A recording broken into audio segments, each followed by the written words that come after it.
Obsession takes many forms, and if you've been watching Simple Solutions over the years, you might be able to guess what mine is. That's right, I'm always looking for storage space wherever possible.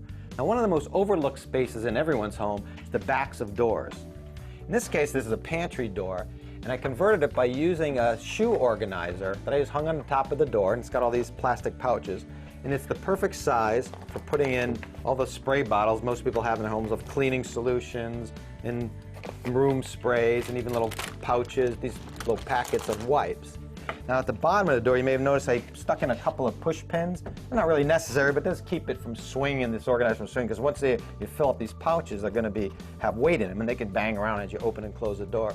The other thing I like about them is because the pouches are clear, it's very easy to see what's inside, and if you're running low on a particular fluid or cleaner, you can see that as well.